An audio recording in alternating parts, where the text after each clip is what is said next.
Selain memiliki potensi yang bagus untuk dikembangkan, budidaya ikan nila bioflok saat ini mulai banyak dicoba dan dikembangkan. Mengapa begitu? Ikan nila menjadi komoditas yang memiliki banyak potensi dan permintaan. Penggunaan kolam bioflok menjadi salah satu alternatif agar mendapatkan hasil yang lebih maksimal. Maka dari itu, jika Anda ingin mencoba membudidayakan ikan nila dengan sistem bioflok, harus memahami kualitas budidaya secara bioflok. Ikan nila merupakan jenis ikan yang banyak dikonsumsi oleh masyarakat Indonesia. Ikan nila merupakan jenis ikan konsumsi yang hidup di air tawar. Ikan ini cenderung sangat mudah dikembangbiakan serta sangat mudah dipasarkan karena merupakan salah satu jenis ikan yang paling sering dikonsumsi sehari-hari oleh masyarakat. Dengan teknik budidaya yang sangat mudah serta pemasaran yang cukup luas, sehingga budidaya ikan nila sangat layak untuk dilakukan, baik skala rumah tangga maupun skala besar atau perusahaan. Sebelum lebih dalam kita mengenal bioflok, ada baiknya kita berkenalan dulu dengan bioflok. Apakah itu bioflok? Bioflok itu sendiri berasal dari kata bios yang artinya kehidupan dan flok yang artinya gumpalan. Jadi, bioflok adalah kumpulan dari berbagai mikroorganisme baik bakteri, jamur, algae, protozoa, cacing, dan lain-lain yang tergabung dalam gumpalan atau flok. Bioflok dapat terbentuk jika ada 4 komponen, yaitu sumber karbon, bahan organik, dan sisa pakan dari kotoran ikan, bakteri pengurai, dan ketersediaan oksigen. Terbentuknya bioflok terjadi melalui pengadukan bahan organik oleh aerasi supaya terlarut dalam kolam air untuk merangsang perkembangan bakteri heterotrof aerobik yang ini memerlukan cukup oksigen. Nantinya akan menempel pada partikel organik sehingga menguraikan bahan organik, mengambil C organik, selanjutnya menyerap mineral seperti amonia, fosfat, dan nutrien lain dalam air. Sehingga bakteri yang menguntungkan akan berkembang biak dengan baik. Bakteri-bakteri ini akan membentuk konsorsium dan terjadi pembentukan flok. Hasilnya kualitas air menjadi lebih baik dan bahan organik diatur ulang menjadi flok yang kemudian dimakan oleh ikan. Langkah-langkah yang harus dipersiapkan untuk budidaya ikan nila dengan sistem bioflok adalah sebagai berikut. Yang pertama, kolam bulat central drain berdiameter 3 dan kedalaman 2 meter dibersihkan dengan cara disikat sampai bersih dan diisi air. Selanjutnya, yang kedua adalah dengan instalasi aerasi dipasang di 2 kolam bulat dengan jumlah batu aerasi masing-masing sebanyak 9 buah. Posisi batu aerasi disesuaikan sehingga oksigen bisa merata di semua kolom air. Aliran oksigen disetting dengan kecepatan 10 liter per menit. Selanjutnya yang ketiga adalah bahan untuk membuat media bioflok adalah garam krosok 1 kg per meter kubik, kapur dolomit 50 gram per meter kubik, molase 100 mg per meter kubik, probiotik dengan komposisi bakteri Bacillus 10 ml per meter kubik, menggunakan kombinasi sel multi dan bioflokulan. Masing-masing bahan tersebut secara berurutan dilarutkan dengan air dan dimasukkan ke dalam kolam. Selanjutnya yang keempat, kolam didiamkan selama 7-10 hari atau sampai dinding kolam terasa licin dipegang. Itu mengindikasikan bahwasanya udah ada lapisan film pada dinding kolam tersebut. Selanjutnya yang kelima, kualitas air diukur dan dipertahankan minimal kandungan oksigen terlarut 3 mg per liter dan pH antara 6 sampai 8, serta dilakukan pengamatan warna air. Kemudian yang ketujuh, yang keenam adalah benih ikan nila dimasukkan ke dalam kolam. Ini diusahakan waktunya pada sore hari dengan kepadatan di angka 120 ekor per meter kubik. Selanjutnya yang ketujuh, ikan diberi makan setelah 2 kali 24 jam dengan dosis 3% dari berat biomas ikan. Untuk perlakuan air selama pemeliharaan ialah sebagai berikut. Dilakukan penambahan molase dan probiotik jika kadar oksigen mendekati 3 mg per liter. Selanjutnya dilakukan penambahan dolomit jika perubahan pH air menjadi asam atau di bawah 6. Selanjutnya air media bioflok diusahakan berwarna kecoklatan. Volume dipertahankan 50 ml per liter. Dan jika vlog terlalu padat, pemberian makan dihentikan dan penambahan air bila terjadi penguapan. Keuntungan budidaya ikan dengan sistem bioflok antara lain dengan menerapkan sistem budidaya ikan nila dengan bioflok, maka keuntungan yang didapat pertama meningkatkan kelangsungan hidup atau survival rate hingga lebih dari 90% tanpa pergantian air.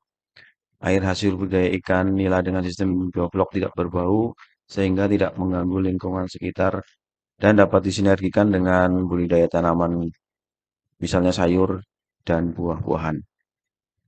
Hal ini disebabkan karena ada mikroorganisme yang mampu mengurai limbah budidaya menjadi pupuk yang dapat menyuburkan tanaman.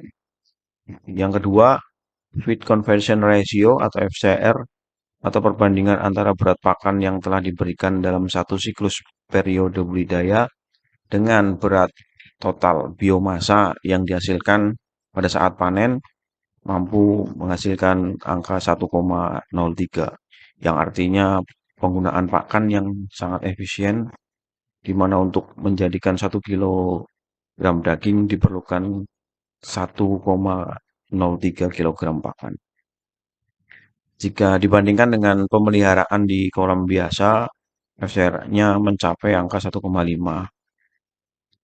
Yang ketiga, pada tebarnya mampu lebih dari yang biasa dilakukan di kolam, itu bisa sampai 100 sampai 150 ekor per meter kubik.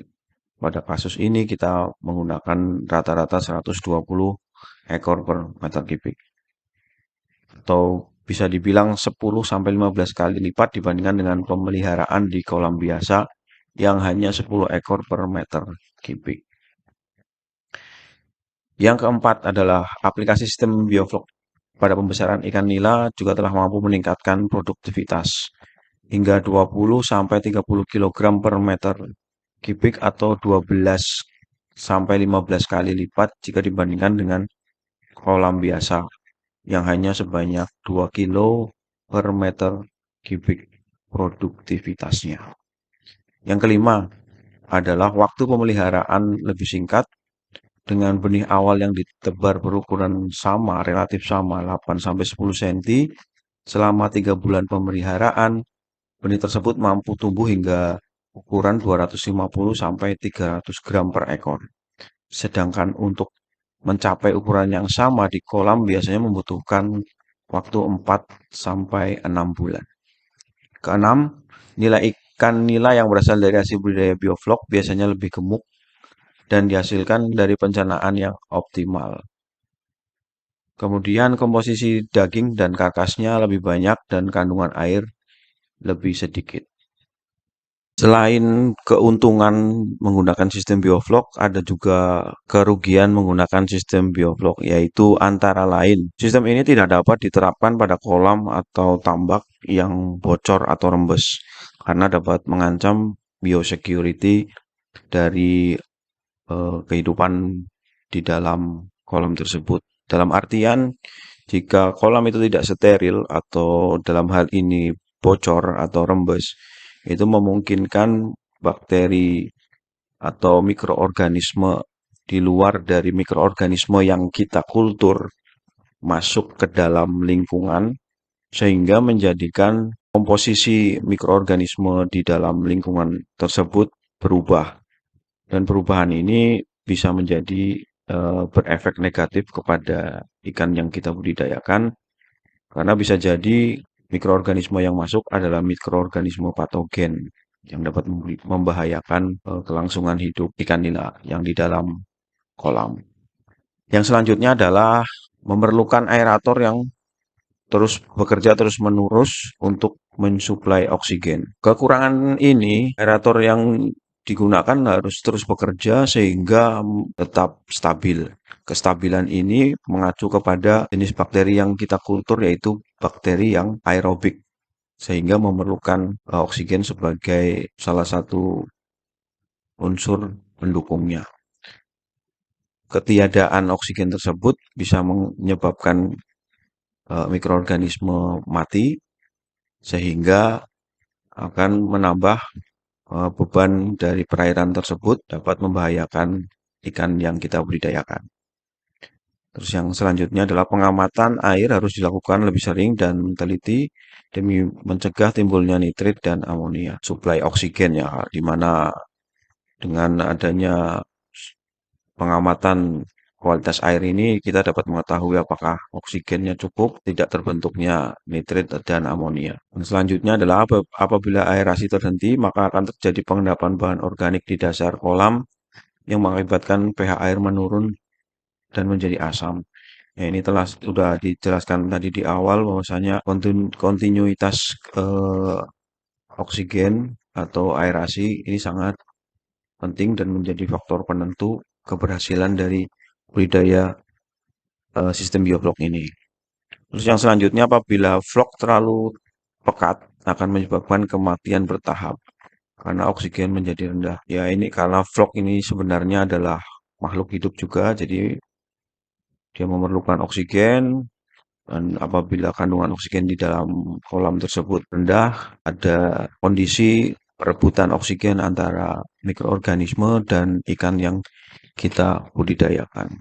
Jadi itulah beberapa kekurangan dari sistem bioflok. Baru-baru ini ada studi yang membandingkan antara performance budidaya ikan nila sistem bioflok dengan sistem keramba jaring apung, di mana proyeksinya adalah sistem bioflok ini mampu menggantikan sistem di keramba jaring apung. Penelitian ini berjudul The Performance of Tilapia Culture in Bioflok Technology and Floating Net Cage System as a Candidate for the Next Tilapia Culture in Indonesia. Dalam studi tersebut menghasilkan data beberapa parameter, di antara lain survival rate, feed efficiency, productivity, average dairy weight gain, harvest size, dan operational cost per kilo fish. Dalam hasil tersebut terlihat bahwa bioflok teknologi mampu menjadi pengganti tim keramba jaring apung, di mana menghasilkan survival rate sebesar 72% dibandingkan 60%.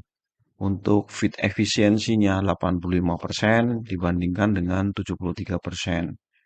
Produktivitasnya 16% dibandingkan 2,04%. Selanjutnya ADG-nya di angka 3,5 gram per hari dibandingkan dengan 2,31 gram per hari. Dengan hasil panen di angka 332 gram dibandingkan dengan 218 gram. Untuk operasional cost atau biaya operasional relatif sama, yaitu di angka Rp16.000. Dari hasil tersebut dapat disimpulkan bahwasanya teknologi bioflok ini sangat berpotensi untuk dapat menggantikan sistem keramba jaring apung yang selama ini sudah diadaptasi banyak di perairan-perairan umum di seluruh Indonesia, di mana terjadi beberapa penurunan kualitas air di perairan umum yang disebabkan oleh masifnya budidaya ikan di keramba jaring apung ini. Sehingga adanya sistem bioflok ini mampu menggantikan sistem keramba jaring apung yang lebih efisien, lebih produktif, dan lebih menguntungkan. Sekian dulu pembahasan kami tentang teknologi bioflok. Sampai jumpa di video selanjutnya.